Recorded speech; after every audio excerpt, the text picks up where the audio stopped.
O jogão Corinthians e Vasco abre a segunda rodada do Brasileirão neste sábado, dia 5 de abril, a partir das 6h30 da tarde no horário de Brasília. Vai ser na Neoquímica Arena em São Paulo e terá transmissão exclusiva do Amazon Prime Video. Isso mesmo, o streaming da Amazon vai ser a única opção para ver o jogo, nem no Premiere vai aparecer. A Amazon, lembrando, tem o direito de transmissão da Liga Forte União, o Corinthians é um dos componentes, o Vasco também, e aí toda rodada um jogo de mandante da LFU vai ter exclusividade no Amazon Prime Video. Na primeira já foi Cruzeiro e Mirassol, agora é a vez de Corinthians e Vasco, que traz uma novidade. Vai ser também a estreia de Galvão Bueno narrando o Brasileirão na Amazon. O Galvão vai narrar ao longo de 2025 jogos tanto do Campeonato Brasileiro como também da Copa do Brasil. E você vai poder acompanhar essa estreia. Eu quero saber o seu palpite, deixa aí nos comentários quem leva melhor, Corinthians ou Vasco, e o que você está esperando da estreia de Galvão Bueno no Prime Video. A coluna trouxe uma informação. Ontem teve uma reunião no CORE. Samir, né? Cascalho on fire. Samir Cascalho falando de grana. Eu trouxe uma informação importante que o Augusto elevou a dívida do Corinthians em 700 milhões, 718 milhões em um ano. Me falaram que esse valor vai subir, deve subir mais ainda, aí uns 100 milhões, porque o CORE se reuniu ontem, né? Acho que vocês devem ter essa informação também. A Lívia, que é setorista do Corinthians, eles se reuniram porque está faltando papelada lá, né, Lívia? Quero que você até explique isso para a gente. Está faltando informações, né, para que as contas vão ser votadas agora no dia 28. E o Conselho do Corinthians precisa das informações. Inclusive, há uma reclamação, tá? Que o CORE, né, adverte o Corinthians, né, a diretoria do Corinthians, sobre contratos e também sobre documentação. Exige documentações que não chegaram ainda. Enfim, todo mundo tem que prestar contas nessa vida. E o Augusto, às vezes, ele acha que não precisa prestar contas no clube. Precisa entregar a documentação para as contas serem votadas no dia 28. Então, o que o CORE já tem, porque essa informação que eu estou passando vem do CORE. Esse número de 700 milhões, esse valor, esses números, né? E esses valores de 718 milhões, está lá com o CORE e com o Conselho do Corinthians. Mas eles falam que pode aumentar ainda com as informações que ainda vão chegar. Antes do Vitão comentar sobre isso, Olívia, você tem mais alguma informação sobre essa questão de tudo que não foi entregue ainda ao CORE para as contas serem votadas? Samir, vamos lá. Eu conversei com 3 pontes que estiveram nessa reunião ontem, inclusive, e as informações que foram apresentadas pela diretoria do Corinthians são informações inconclusivas. Então, assim, o que a gente tem de concreto? É essa prévia, né? Um documento da dívida prévia que foi acumulada no ano passado e algumas informações são dispersas, né? Não são informações uniformes, né? A gente não tem um documento falando detalhadamente quais são esses números, que são basicamente bem maiores do que o Corinthians, né? A diretoria tinha apresentado até junho do ano passado. Os balancetes mensais não foram apresentados, então o Conselho de Orientação não teve acesso aos balancetes após o primeiro trimestre de 2024. E aí tem um outro ponto que é muito importante, que a própria diretoria, tá? Isso daqui foi uma fonte muito importante do CORE que me passou, que a diretoria acolheu um pedido, o CORE acolheu um pedido da própria diretoria de dar até a data limite para 31 de março para que o Corinthians apresentasse esses números, apresentasse esses documentos. Foi um pedido da diretoria. E aí não foi entregue. Mais uma vez, a diretoria não cumpriu com esse prazo e o CORE continua sem esses números, continua sem esses documentos. O que isso pode acarretar? A gente está falando aí de uma dívida maior do que 700 milhões. Isso na frente pode mudar, esses números eles podem aumentar, assim também como pode ser que a gente receba depois a coisa concreta e tenha algum número reduzido, mas o negócio gira em torno de 600, 700 milhões em um ano, tá? E isso contando com passivos, né, que são esses juros que o Corinthians paga há bastante tempo, são referentes à Neoquímica Arena, referente a outras dívidas que o Corinthians já tinha. E um ponto também de atenção é que isso pode levar a mais um pedido de impeachment. E como que isso pode acontecer? Um acúmulo de dívida em um ano de 700 milhões significaria basicamente 50%, 60% do que Renovação e Transparência acumulou em 16 anos de mandato. E isso, certamente, né, todas as fontes que eu ouvi do Conselho, do CORE, não passaria numa aprovação de contas que está marcada aí para o fim de abril. Precisa ser votada essa aprovação de contas e o Corinthians precisa entregar esses documentos concretos para que o CORE faça o seu parecer, faça o seu resumo e entregue isso para os conselheiros votarem no fim do mês. Se as contas forem reprovadas, aí não tem nem pedido de impeachment, tá, gente? É destituição automática. Então, isso é um ponto de atenção para esses próximos dias, para essas próximas semanas. Grave, hein? Tem uma fonte minha aqui, Vitão, que está nos assistindo e disse o seguinte: Samir, explica aí que eles entregaram um balanço provisório, sim. E esse número que você disse de 700 milhões já apareceu nesse balanço provisório, né? Tem uma pessoa no chat que está dizendo que não é verdade, porque um outro site não confirmou, não sei. Enfim, eu não vi quem era no chat aí.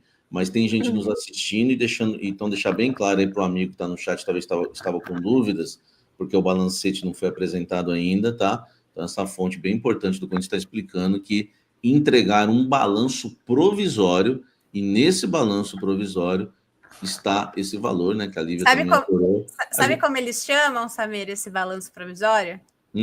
Draft. Isso, muito bonito. Muito bonito. Vitão, a bola está contigo agora para você comentar. Está mais do que claro que essa dívida do Corinthians aumentou muito em um ano, hein, Vitão? Eu pensei em chamar alguém dessa diretoria para me ajudar com as minhas contas, acho melhor não, porque sozinho está aumentando. Proporcionalmente é menos dinheiro, mas estamos nessa situação. Cara, eu cubro Corinthians desde os anos 90. Cobri várias diretorias, não várias, né? Porque o do Alibi ficou 200 anos, o Renan vários anos, né? Mas desde os anos 90 eu acompanho reuniões do CORE. O CORE, para quem nos acompanha, Conselho de Orientação, tem membros natos. Todos os ex-presidentes vivos fazem parte do CORE, mais alguns conselheiros e tal. E é uma coisa um pouco bizarra para a pessoa entender em casa, que é assim, o CORE é como se fosse um conselho de orientação. Como no Palmeiras chama COF, se eu não me engano. Eles não têm poder de voto, eles orientam.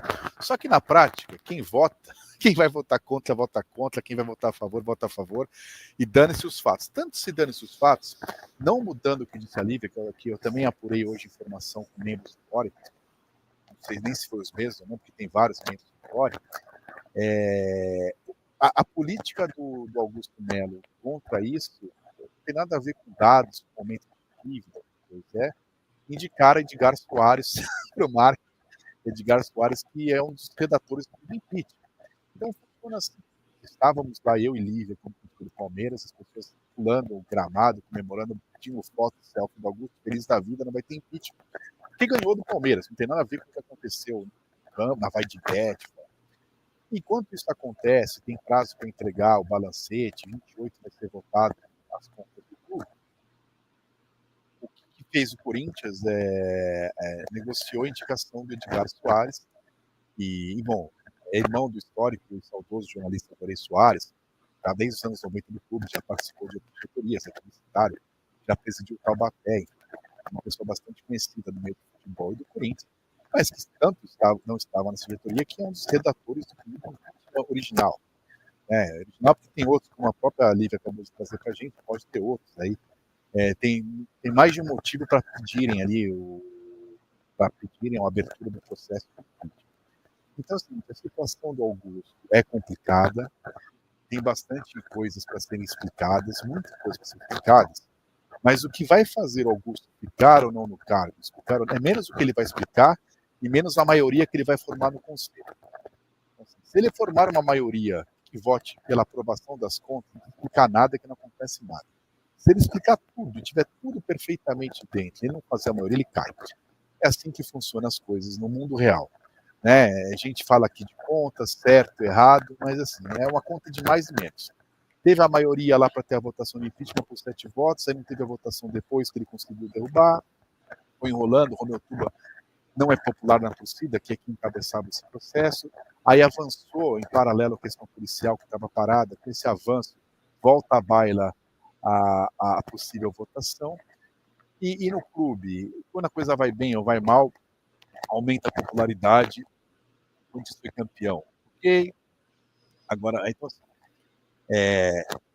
Roberto de Andrade, Duílio, Andrés, outros presidentes tiveram contas questionadas.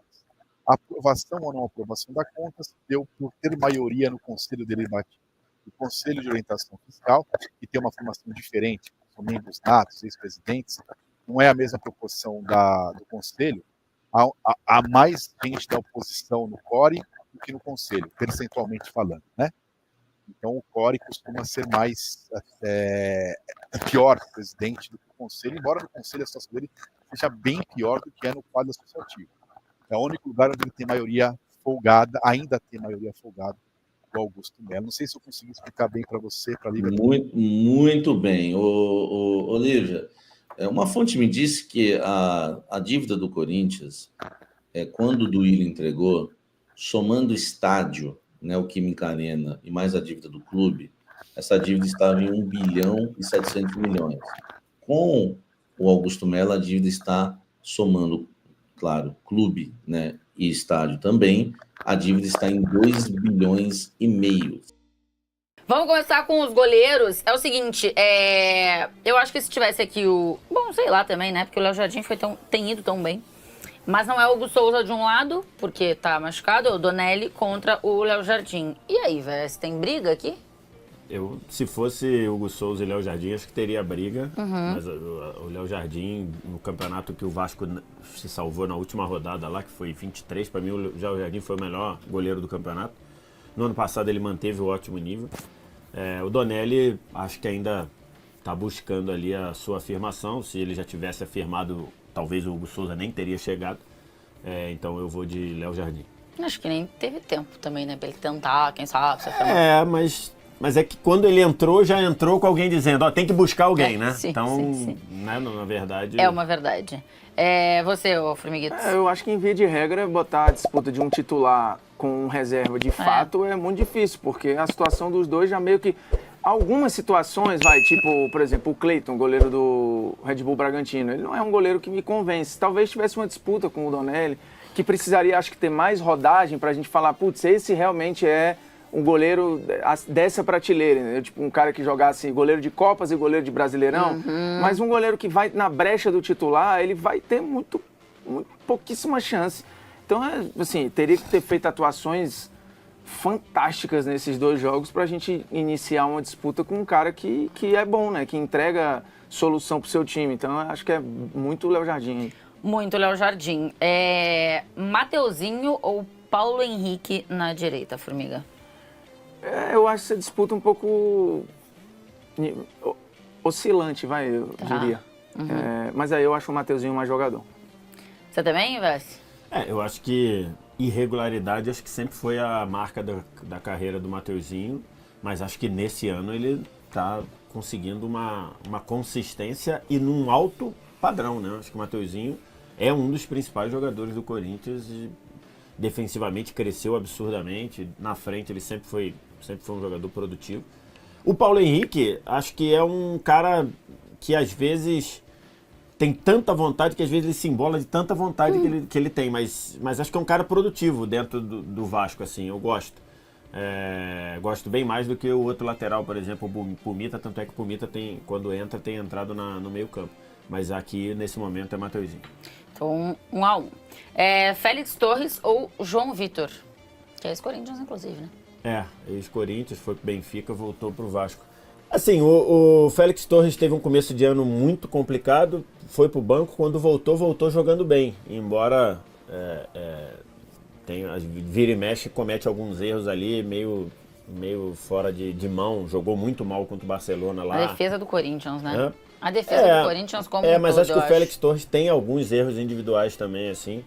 Inclusive falhou na Sul-Americana. Hein? Na verdade. E no jogo lá do Paulista, fez o pênalti, depois não foi expulso, depois foi expulso numa jogada de pouca inteligência. Então, assim, e o João Vitor cresceu muito de produção depois que passou a jogar com o Maurício Lemos. Hoje, se eu tivesse uma vaga só, embora eu ache o Félix Torres mais jogador, hoje eu iria de João Vitor. Você, Formiga, como é que você escolhe aqui? Eu acho que pelo nível de, entre aspas, decepção do Félix Torres e de, acho que regularidade, constância do João Vitor, eu acho que eu vou no João Vitor. E em termos de talento, eu acho que tem briga também aqui. Eu também acho. Eu acho que tem briga, bastante briga. Eu também acho. Eu acho o João Vitor bom. Eu também acho. Eu também acho bom, mas acho o Félix que o Torres Félix melhor. Torres tem mais recurso. Gustavo Henrique ou Maurício Lemos, Formiga?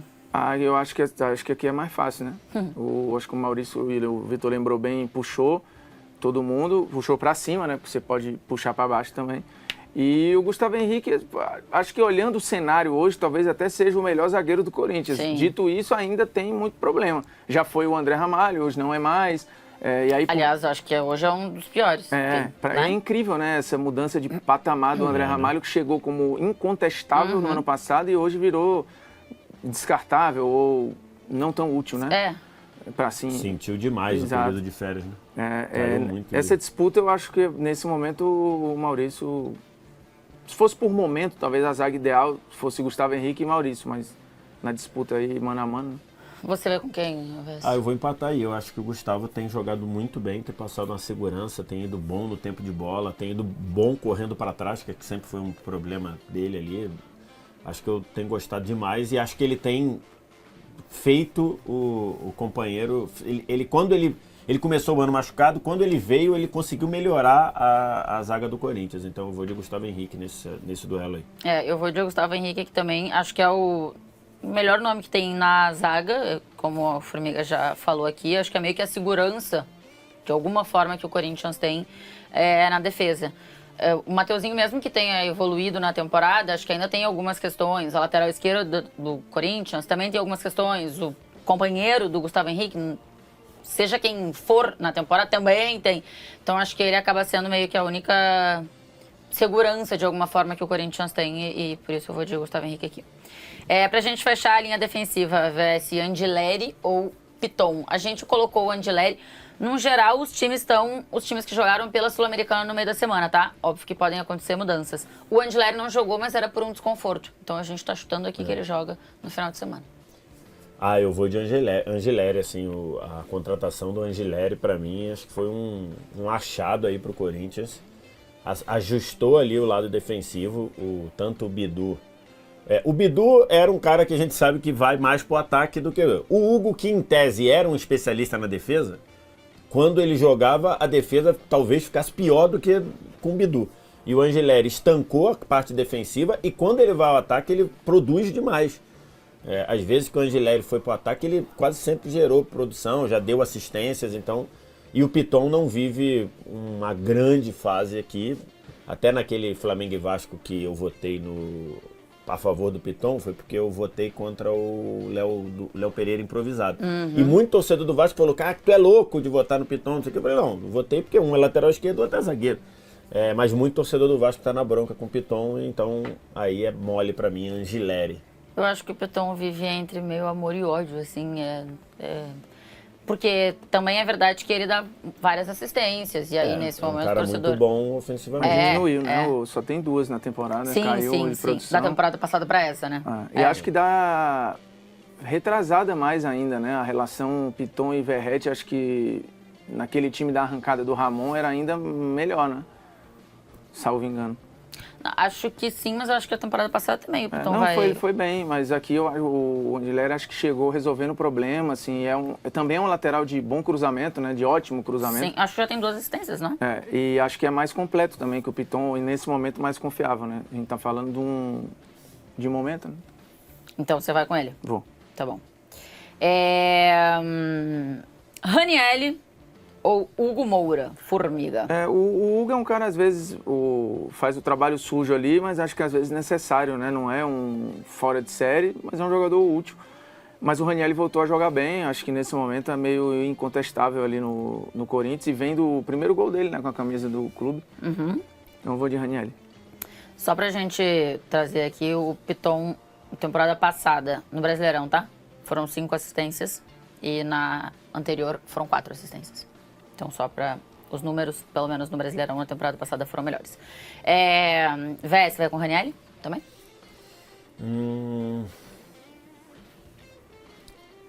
Rapaz. Vou com o Ranieri. Mas sem muita certeza. Não, acho que Eu acho que a volta do Ranieri deu uma melhorada. deu uma melhorada. Boa, E ele também tinha começado o ano não tão bem assim. Aliás, ele quando o Ramon chega, ele perde muito espaço e depois recupera, né? Então, mas acho que sim. Acho que tem produzido bem. Então o Ranieri vai aqui. José Martínez ou Paulinho?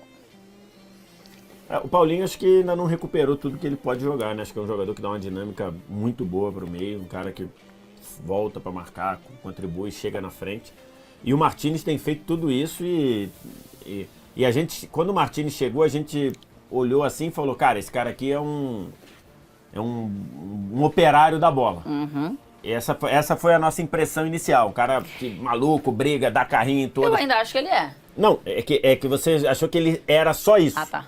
E hoje você vê que ele dá ritmo no meio, ele sai ele abre o jogo pela direita quando precisa. Então é um jogador com um nível maior do que eu imaginei que ele faria. Então hoje, ainda nesse momento, eu iria de Martínez, mas acho que os dois jogando muito bem, eu acho que tem uma boa disputa, porque acho que o Paulinho tem um toquezinho um pouco mais refinado até. Entendi.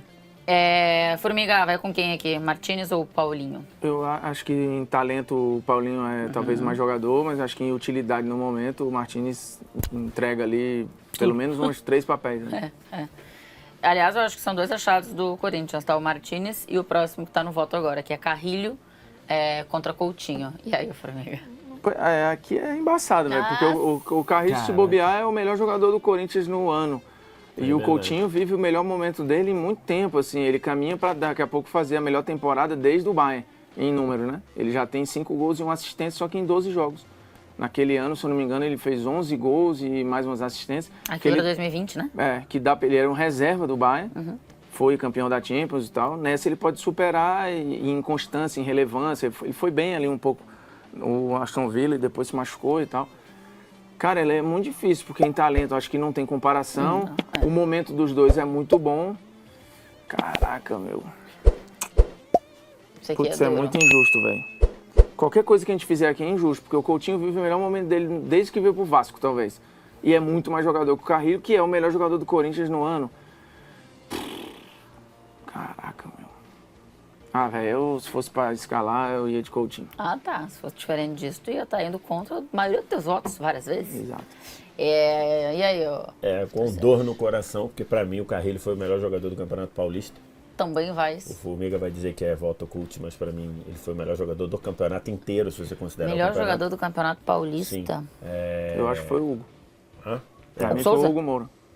Não. Hugo Moura, o Souza, Hugo Moura. Aí tava uma loucura, né? O cara Eu tá acho jogando que Campeonato Carioca com o Campeonato Paulista. Mas com o Coutinho. Coutinho já vinha subindo ali de produção, né? Nos jogos antes, fez um jogo bom na Copa do Brasil, tudo bem contra um time mais frágil. E vem de talvez o melhor jogo dele com a camisa. O passe que ele dá pro segundo gol do Vasco é um troço de maluco. Então eu vou de Coutinho também, mas é com dor no coração, porque o Carrilho tá jogando muito. Pô, isso aqui é duro, tá? Porque tá tudo certo, eu volto aqui. Mas quem é que ia sentir mais falta? Que time ia sentiria mais falta do jogador o Vasco, do Coutinho, ou o Corinthians do Carrilho? Olha, eu acho que... Boa pergunta, viu? Se sair o Carrilho, vai entrar o Bidon, né? Pode ser. Se sair o Coutinho, vai entrar o Payet. Boa questão, hein? Eu acho que na dinâmica... Curiosamente, né, o elenco do Vasco, que tem algumas deficiências, nessa função específica, você pode tirar alguém do banco que te dá uma tranquilidade. E o Bidon, pra mim, dá outra coisa ao Corinthians. Não é a mesma coisa que o Carrilho dá. É uma boa questão. A produção Quero podia ter jogado a nosso favor e botava Carrilho contra Nuno Moreira, Coutinho contra Romero. A produção Ficava tudo- nunca está disposta a isso. A produção, Infelizmente, ela eu tenho essa sempre- informação para dar para ela você. é sempre ela é o famoso nem a favor nem contra, muito pelo contrário. Vamos lá, Romero ou Nuno Moreira? Então, cara, eu acho que o Romero já sofreu muito injustamente de pegarem no pé dele mais do que ele merecia. Hoje eu acho que ele vive o contrário, ele vive uma glamorização mesmo quando ele não produz muito.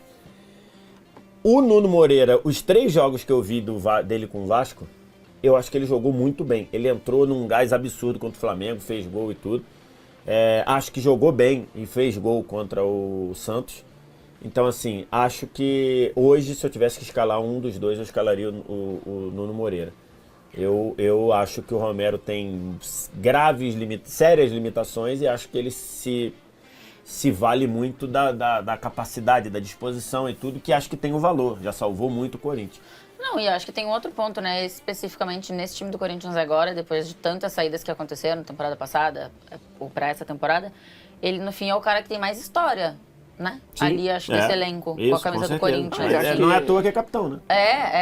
E várias vezes, né, indo pra evento de final de Campeonato Paulista, não sei o que, mesmo Normalmente, sendo banco de reservas várias vezes. Ou é titular ou é o primeiro a sair do banco. É, Então isso, né, tem uma condição boa, ele quase sempre é o primeiro a sair do banco. Então, mas eu acho que ele tem entregado menos num geral. Não sei o que vocês pensam. Eu acho que ele foi muito importante sempre taticamente, mas para por aí pra mim. E aí, Formiga? Porque assim, são 20 jogos do Romero contra 4 do Nuno, né? É muita diferença, assim. O Romero se envolveu em 6 gols e tal. Curiosamente, eu acho que, falar uma parada aqui que pode... Eu acho que o Romero melhorou como jogador. Ele tem limitações, tá? Mas eu acho que ele toma decisões melhores hoje. Taticamente, ele segue sendo importante. E eu arrisco a dizer que, tecnicamente, talvez essa volta dele seja o melhor momento dele no Corinthians. Não o mais importante, mas eu acho que, tecnicamente, ele melhorou como jogador. De novo, não contrataria. Eu acho que tem várias limitações e tal. Mas, cara, 20 contra 4, velho. Eu acho que o Romero no ano já foi mais importante pro Corinthians do que o Nuno foi pro Vasco. Isso sim. Eu tenho minhas dúvidas. O Nuno em 4 jogos tem 2 gols e uma assistência, né? Pô, Então, o Romero fez uns gols bem importantes no ano. Eu vou de Romero aí, já tá aí na Sibira.